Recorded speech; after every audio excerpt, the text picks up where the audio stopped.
Cutter. My team has been in the region shuttling between capitals. We're now very close, very close. We could bring some of these sausages home very soon, but I don't want to get into the details of things because nothing is done until it's done. And when we have more to say, we will, but things are looking good at the moment. Now, we're here today to talk about fentanyl and how we can do more to save American lives. Fentanyl is likely the number one killer of Americans aged 18 to 45. And it's an issue that's hurting families in every state across the nation. And curbing this crisis is something that every American can get behind, Democrat and Republican. That's why tackling this opioid epidemic is part of my unity agenda. We're working intensely to address this threat from every angle that we can pursue. Our administration is taking historic steps to expand access to life-saving public health services and break down long-standing barriers for treatment for substance abuse disorders. We focused on prevention, harm reduction, treatment, and recovery. That's been our focus. But this challenge also has roots outside our borders, outside the borders of the United States. It's a global challenge that demands global action. So we're pursuing strong international coordination to strangle the flow of these deadly drugs, as we are doing with precursor chemical ingredients and pill presses used to produce these drugs. Last week in San Francisco, we made important progress with both China and Mexico to strengthen our efforts to address this scourge.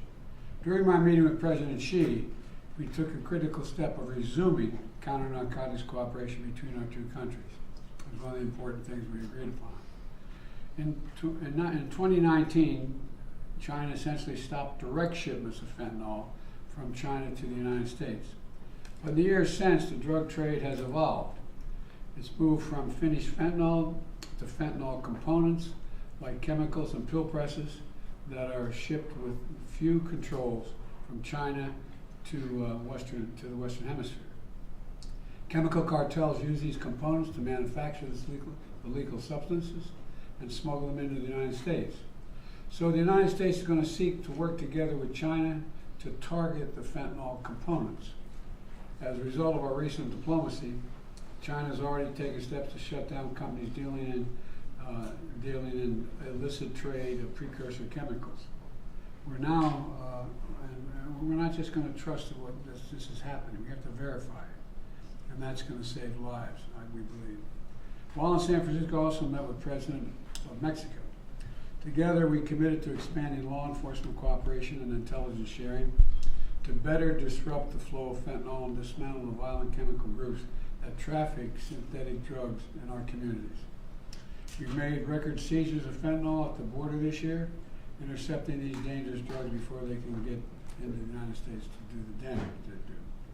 We're working trilaterally with Mexico and Canada to quickly share information on drug trafficking trends and threats, and in July we launched the Global Coalition to Address Synthetic Drug Threats, bringing together more than 100 nations and international organizations to tackle this challenge from every possible angle: preventing illicit drug manufacturing, detecting emerging drug threats, disrupting illicit financial activities, and to enable this deadly trade to continue, and expanding access to evidence-based health services.